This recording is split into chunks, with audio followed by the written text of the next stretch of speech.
Welcome to the second session of the marketing management module. In this session, we will be looking and analyzing the marketing environment.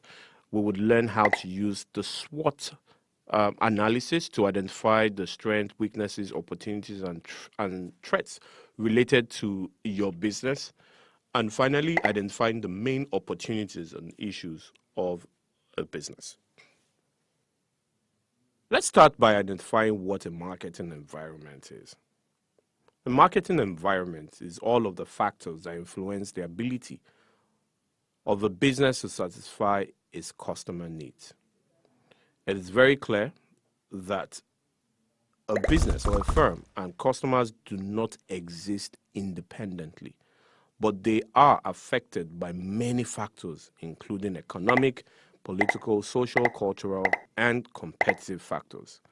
All of these factors have a direct or indirect effect on the business and the customers. It can be a positive effect that helps the firm to better meet its customer needs. On the contrary, it can be a negative one that makes customers unsatisfied with the products and services of your business. The factors that influence the ability of a firm to satisfy its customer needs are called the marketing environment. The analysis of a marketing environment will help you to identify the opportunities as well as the threats to the satisfaction of your customers' needs. Based on this, we can develop the brand positioning and marketing mix strategy to maximize the opportunities and minimize the possible risk that exists within the space you want to target. Now, let's move very quickly to the micro marketing environment. And some of those things within that environment include your competitors, your suppliers, the middlemen, the public in itself. Now, the suppliers who are part of the value chain or part of the chain that supplies you those materials that you need to be able to get the finished good or service to your customers. Your competitors, of course, those that have the substitute to the product or service which you have. And of course, the middlemen who are part of those people that could be the break between yourself and your customer. It's important to know all of these micro marketing environment factors that could affect your business.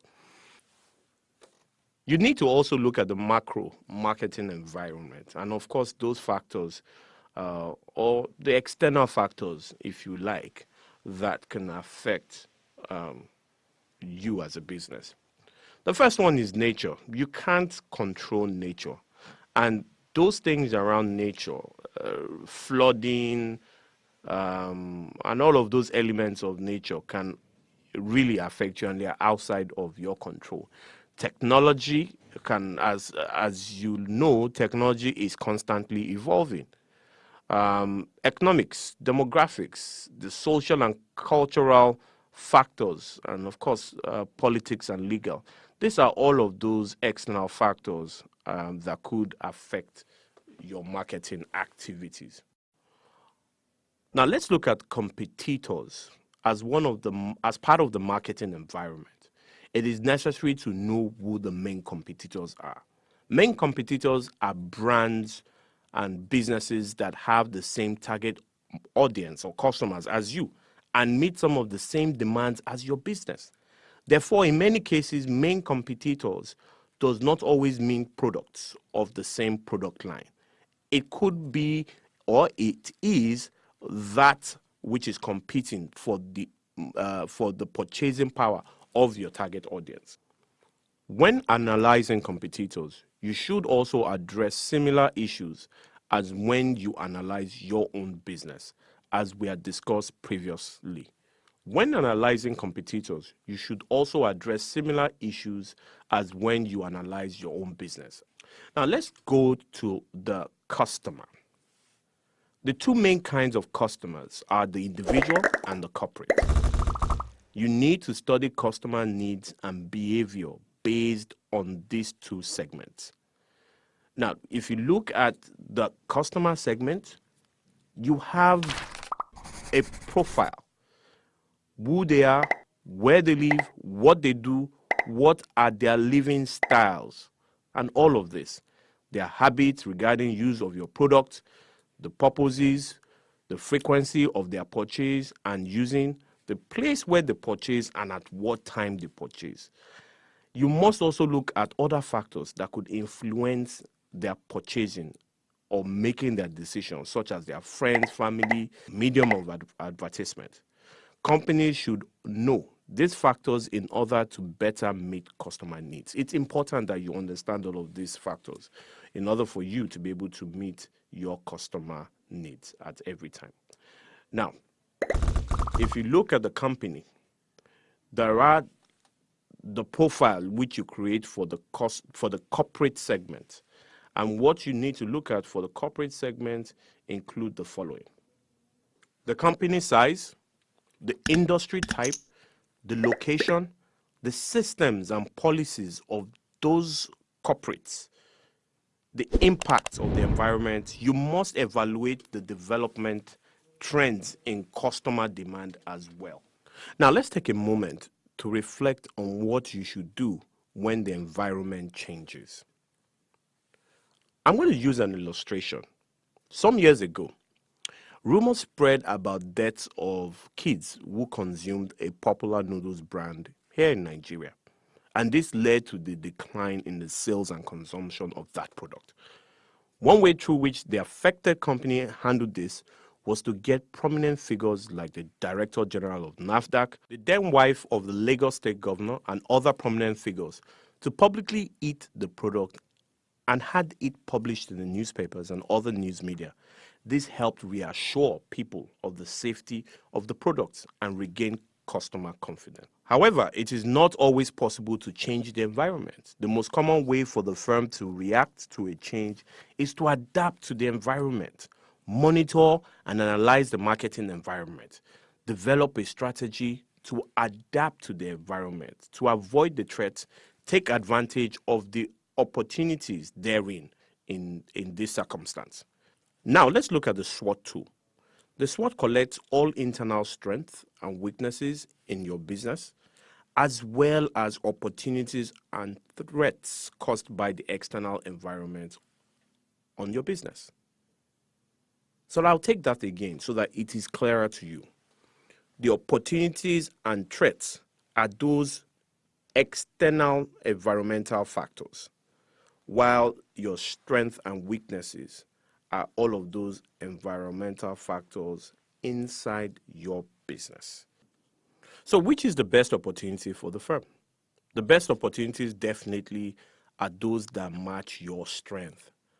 You must find an opportunity that can take your business to the next level. You concentrate your resources on that opportunity to generate profit for your business, and at the same time identifying what the threats are. So let's look at an example. The number of women who go to work is increasing, and that opens a potential market for processed food in order to save time of cooking. With a network of 13 supermarkets around the city that are very convenient for women to visit wherever they live, Food Partners has focused on processed food, clean, mixed with spices, and packed in boxes ready to cook for these customers. What threats need to be dealt with first? It's important to look at the weak points within your business and improve upon those weak points in order for you to be able to cope with the external threats. I'll use another example to reinforce this point. The Shop and Carry company recognized that customers only use power stabilizers when the power supply has low voltage and is unstable. When the power system improves, then the demand for its power stabilizers will decrease. That is why it could face many difficulties if it continues to rely on the power stabilizer product. The company therefore decided to invest in new products like power cables that are suitable with customers' demands, even when the power system is stable. When a very good opportunity is identified, but the business cannot take advantage of it. The business should consider whether to concentrate its efforts to build up the necessary internal conditions or to set up a joint venture to take advantage of the opportunity. Let's look at an example. One company that provides transportation services discovered that customers are willing to pay 20 to 30% more provided that they receive a better service. A better service meant better ticketing arrangements, onboard services, stopover services, and on-time delivery. The company coach fleet consists of modern vehicles. However, the attitude of its staff is not good, and it cannot control the service at stopovers. The company decides to increase the fare and one, train existing employees and hire new employees with positive attitude. Two, coordinate with other companies to set up exclusive stopovers for their vehicles. This was the partnership arrangement. And where does creativity come in all of this? Let's look at another example of a business that can even develop a strategy to turn threats into opportunities. During the bird flu epidemic in 2006, while the customers had the fear of eating chickens, one company that exclusively raised and supplied poultry in Ibadan went bankrupt, while Otta Poultry, with its chicken brand 7 Star, increased sales from 3,000 chickens a day to 12,000 chickens a day. Why did this happen? It is clear that 7 Star, with its brand, a trusted brand, well known to people, they were more comfortable buying chicken from 7 Star. So a lot of the customers that were going to the supplier in Ibadan, for example, that had no brand, had nothing around it, decided to leave that business and all focus on 7 Star. And basically, this is the kind of thing that you can look at as an example in turning a threat into an opportunity. In summary, the SWOT helps to find out the best opportunities that the firm can take and issues that firms need to solve. After using SWOT analysis, there might be some opportunities and issues that need to be considered. However, the responsibility of the business owner is to select and prioritize which to deal with first. We have now reached the end of session 2. Please complete your session 2 activity.